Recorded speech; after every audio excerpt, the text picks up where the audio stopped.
Dear students, welcome back. ये इस series का 13th लेक्चर है और इसमें क्वेश्चन नंबर 181 से लेकर 195 तक कवर करेंगे। तो स्टार्ट करते हैं। क्वेश्चन नंबर 181 में पूछा है कि लाइट वेट एग्रीगेट्स है वो किससे मिलता है। तो जहाँ पे लाइट वेट कंक्रीट बनानी है, और लाइट वेट कंक्रीट की जरूरत इसलिए पड़ती है कि कहीं कहीं स्ट्रक्चर का सेल्फ वेट को कम रखना होता है। तो लाइट वेट कंक्रीट बनाने के लिए लाइट वेट एग्रीगेट यूज करते हैं। और एग्रीगेट्स नेचुरल भी हो सकते हैं जैसे कि डाइटोमाइट, ह्यूमिस, वोल्केनिक सिंडर, और आर्टिफिशियल भी हो सकते हैं जैसे bloated clay, sintered fly ash और फॉर्म्ड ब्लास्ट फर्नेस स्लैग। तो वोल्केनिक सोर्स है वो लाइट वेट एग्रीगेट्स प्रोवाइड करता है। तो डी हो गया इसका आंसर। नेक्स्ट है क्वेश्चन 182। क्वेश्चन 182 में पूछा है कि हाई स्ट्रेंथ कंक्रीट बनाने के लिए कौन सा फाइन ग्रेड मटेरियल यूज करते हैं। ग्रेनाइट, बेराइट, मैग्नेटाइट और वोल्केनिक स्कोरिया। तो ग्रेनाइट यूज करेंगे हाई स्ट्रेंथ कंक्रीट के लिए क्योंकि ग्रेनाइट की स्ट्रेंथ है वो काफी ज्यादा होती है। बेराइट और मैग्नेटाइट यूज करते हैं जहां पे हैवी वेट कंक्रीट बनानी हो, और लाइट वेट कंक्रीट में यूज करते हैं वोल्केनिक स्कोरिया। तो यहाँ पर आंसर हो जाएगा ऑप्शन ए, ग्रेनाइट। नेक्स्ट है क्वेश्चन 183। 183 में कुछ स्टेटमेंट दिए हैं एग्रीगेट्स के रिगार्डिंग और करेक्ट स्टेटमेंट पूछा है। आंसर होगा ऑप्शन ई, सारे ही स्टेटमेंट करेक्ट है। ए में दिया है कि पिट्स से जो सैंड हमें मिलती है उसको पहले वॉश करते हैं ताकि क्ले और सिल्ट उसमें जो है वो रिमूव हो जाए। बी में दिया है कि अगर फ्लडेड पिट्स से सैंड ले रहे हैं तो उसको वॉश करने की जरूरत नहीं है। सी में दिया है कि शी शोर की जो सैंड है उसमें क्लोराइड बहुत ज्यादा होता है जिसके कारण एफ्लोरेसेंस होगा। डी में दिया है कि क्लोराइड होगा सी शोर सैंड में और शिंगल्स में, जिसके कारण कोरोजन होगा रेनफोर्समेंट का। अगर कंक्रीट है वो पोरस है तो रेनफोर्समेंट का कोरोजन होगा। नेक्स्ट है क्वेश्चन 184। क्वेश्चन 184 में कुछ स्टेटमेंट दिए गए हैं और पूछा है कि इनमें से करेक्ट स्टेटमेंट कौन सा है। यहाँ पर दिए गए सारे ही स्टेटमेंट करेक्ट हैं, तो आंसर होगा option E, all of the above. Statement A में दिया है कि सैंडस्टोन को हम क्लासिफाई कर सकते हैं कैलकेरियस, सिलिसियस, फेरोजीनियस सैंडस्टोन्स में। बी में दिया है कि जो कंक्रीट सैंडस्टोन को यूज करते हुए बनाते हैं उसमें क्रैक्स आते हैं एक्सेसिव श्रिंकेज के कारण। तो जो हार्डर टाइप के सैंडस्टोन है उनको हम इजीली यूज कर सकते हैं कंक्रीट में, बट जो सॉफ्टर वेराइटीज है उनको यूज करने में प्रॉब्लम होती है क्योंकि उनमें जो श्रिंकेज है वो एक्सेसिव होता है और उसके कारण क्रैकिंग होती है। और सिमिलरली बहुत हार्ड और क्लोज ग्रेन क्रिस्टलाइन लाइमस्टोन है वो भी एज एग्रीगेट सुटेबल है, बट उसको सिर्फ प्लेन कंक्रीट में यूज करते हैं, आरसीसी में यूज नहीं करते हैं क्योंकि उसकी भी स्ट्रेंथ कम है। तो सेम ये सी स्टेटमेंट में दिया है। यहाँ पर डी में दिया है कि ब्रोकन ब्रिक्स जो है वो बहुत ही अच्छी गुड कंक्रीट प्रोड्यूस करते हैं। तो काफी बार ब्रोकन ब्रिक्स को एज एग्रीगेट यूज करते हैं, उनकी जो क्वालिटी होती है कंक्रीट की वो अच्छी होती है। इसमें कुछ गाइडलाइंस है ब्रिक्स के रिगार्डिंग, वो फॉलो होनी चाहिए। उसके बाद गुड रेजिस्टिंग क्वालिटीज की कंक्रीट हम बना सकते हैं ब्रोकन ब्रिक्स को यूज करते हुए। नेक्स्ट है क्वेश्चन 185। क्वेश्चन 185 में दिया है कि सारडस्ट है उसको हम केमिकली इनर्ट किसके साथ बॉईल करके बना सकते हैं।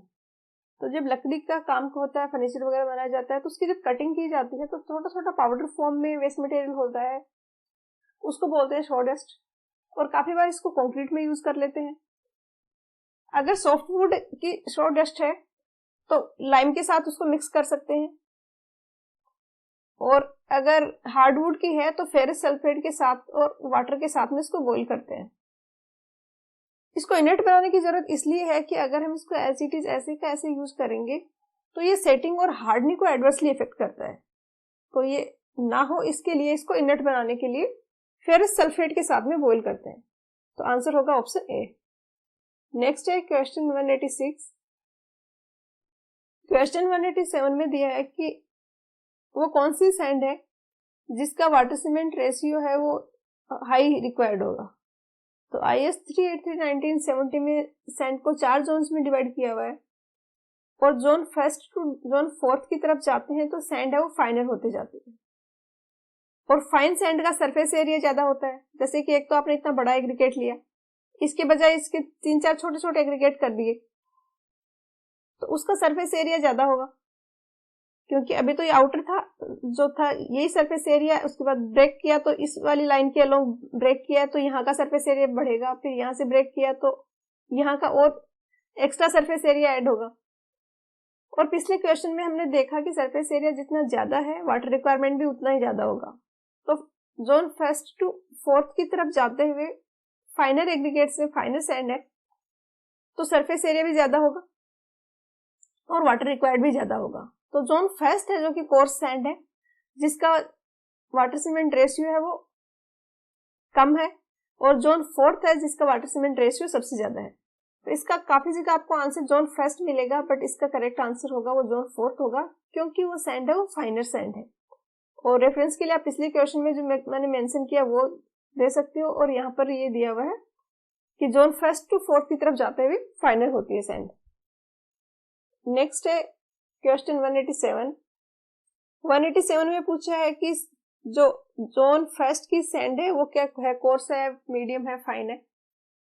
तो zone first to zone fourth की तरफ जब जाते हैं तो सैंड फाइनल होती जाती है, तो जोन फर्स्ट है वो सबसे ज्यादा कोर्स सैंड है चारों जोन में, तो इसका आंसर यहाँ पर हो जाएगा ऑप्शन ए। नेक्स्ट है क्वेश्चन 189। क्वेश्चन 189 में पूछा है कि नीचे दिए गए स्टेटमेंट में से इनकरेक्ट स्टेटमेंट को पिक करो।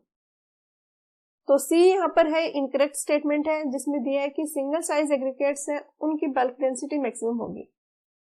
सिंगल साइज एग्रीगेट्स की बल्क डेंसिटी कम होती है।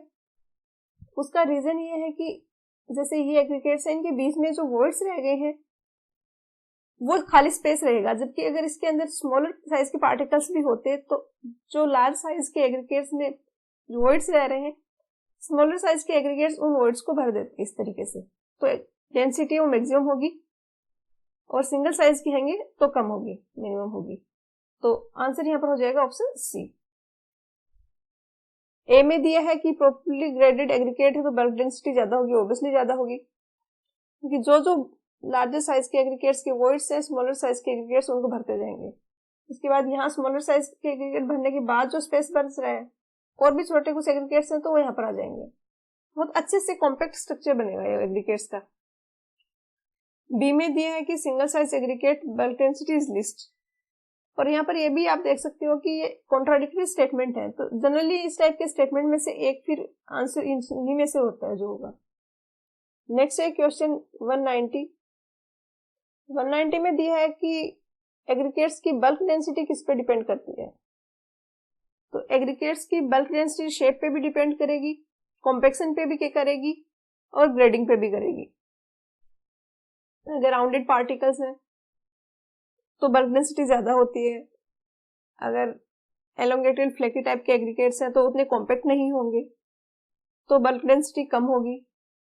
साइज पे भी डिपेंड करती है, ऑब्वियसली ग्रेडिंग पे भी करेगी, मॉइस्चर कंटेंट पे भी करती है इन फैक्टर्स के अलावा। तो यहाँ पर आंसर हो जाएगा ऑप्शन डी। नेक्स्ट है क्वेश्चन 191। क्वेश्चन 191 में पूछा है कि बल्क डेंसिटी ऑफ एग्रीगेट्स है उसको किस यूनिट में एक्सप्रेस करते हैं। तो बल्क डेंसिटी ऑफ एग्रीगेट्स है वो एक गिवन वॉल्यूम के लिए जो मास ऑफ एग्रीगेट्स है वो बल्क डेंसिटी है, और इसको डिफाइन करते हैं किलोग्राम पर लीटर में। तो इसका आंसर हो जाएगा ऑप्शन सी। नेक्स्ट है क्वेश्चन 192। क्वेश्चन 192 में पूछा है कि सेग्रीगेशन का रिस्क है वो किसके कारण, कौन से फैक्टर के कारण इंक्रीज होगा। तो कंक्रीट है वो डिफरेंट टाइप के मटेरियल से बना हुआ है, उसमें सीमेंट पेस्ट है, फाइन एग्रीगेट्स है, कोर्स एग्रीगेट्स है, उनका साइज अलग अलग है, उनकी स्पेसिफिक ग्रेविटी अलग अलग है, तो पार्टिकल्स सेपरेट होने लग जाते हैं इन सब रीजन्स के कारण। अगर सेटल हो रहे हैं कहीं पे तो स्पेसिफिक ग्रेविटी अलग होने के कारण अलग अलग रेट से सेटल होते हैं, तो इन पार्टिकल्स का डिफरेंट पार्टिकल्स का सेपरेट होने लग जाना है सेग्रीगेशन।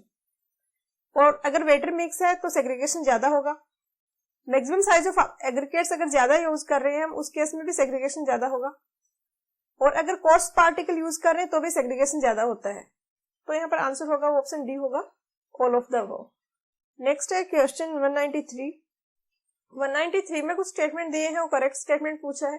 ये क्वेश्चन एसएससी जेईई के एग्जाम में भी आया हुआ है, थोड़ा सा कॉन्ट्राडिक्टरी है इसके आंसर, क्योंकि आर अगोर की बुक में और कुछ एक दो वेबसाइट पे भी इसका आंसर ऑप्शन डी दिया गया है, बट एसएससी जेईई के आंसर की के अकॉर्डिंग इसका आंसर ऑप्शन बी है और ऑप्शन बी ही इसका आंसर होगा। यहाँ पर मैं रेफरेंस नहीं मेंशन कर रही हूँ क्योंकि एसएससी जेईई में आया हुआ है ऑलरेडी, तो अगर ये रिपीट होता है कहीं पे तो फिर वो आंसर वहां पे जो दिया है ऑप्शन बी वो ही फाइनल माना जाएगा। ए में दिया है कि minimum number of air words के लिए कंटिन्यूअस ग्रेडिंग नेसेसरी नहीं है, जबकि इसका अपोजिट होता है ट्रू, कंटिन्यूअस ग्रेडिंग नेसेसरी है मिनिमम ऑफ एयर वर्ड्स के लिए, ताकि जो लार्जर साइज के पार्टिकल्स के बीच में होल्स बन रहे हैं उनको स्मॉलर साइज के पार्टिकल्स फिल कर सकें। अगर कंटिन्यूअस ग्रेडिंग मींस हर एक साइज के पार्टिकल्स है, अगर कुछ साइज ऑफ पार्टिकल्स मिसिंग है तो बीच के जो होल्स है वो पार्टिकल्स फुलफिल नहीं कर पाएंगे और एयर वर्ड्स वहां पे बढ़ जाएंगे। बी में दिया कि सर्टेन साइज ऑफ पार्टिकल्स को अगर हम छोड़ देते हैं तो वो ग्रेडिंग कर्व पे एक हॉरिजॉन्टल लाइन से रिप्रेजेंट करते हैं। तो ये पहले भी हम एक्सप्लेन कर चुके हैं पिछले लेक्चर में कि ग्रेडिंग कर्व कुछ इस तरीके से होता है और अगर कोई ऐसे पार्टिकल साइज बीच में जो मिसिंग है तो वहां पर ये हॉरिजॉन्टल हो जाता है। जैसे कि यहाँ पे 4 mm है, यहाँ पे 10 mm है और बीच के कोई भी पार्टिकल्स इसमें है नहीं सैंपल में, तो 4 to 10 mm के बीच में ग्रेडिंग कर्व हॉरिजॉन्टल हो जाता है। सी में दिया है कि सर्टेन साइज ऑफ एग्रीगेट्स को अगर हम छोड़ देते हैं तो उससे वर्केबिलिटी इंक्रीज होगी, तो इसका उल्टा होता है, वर्केबिलिटी है वो डिक्रीज होती है। तो आंसर हो जाएगा यहाँ पर ऑप्शन बी। आंसर डी दिया है, आप अपनी आंसर की में करेक्ट कर लीजिए। नेक्स्ट है क्वेश्चन 194।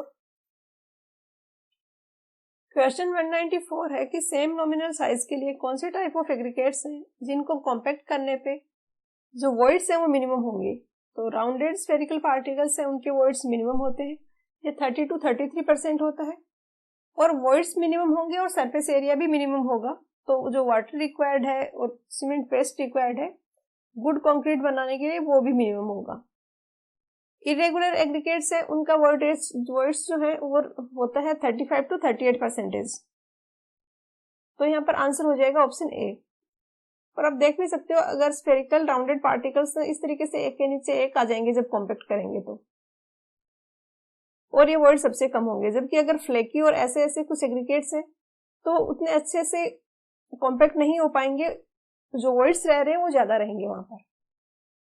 नेक्स्ट है क्वेश्चन 195। क्वेश्चन 195 है ये डस्ट के रिगार्डिंग है। डस्ट है बेसिकली बहुत स्मॉलर साइज के पार्टिकल्स हैं जो कि एक न्यूसेंस है और टेक्निकली अनडिजायरेबल है।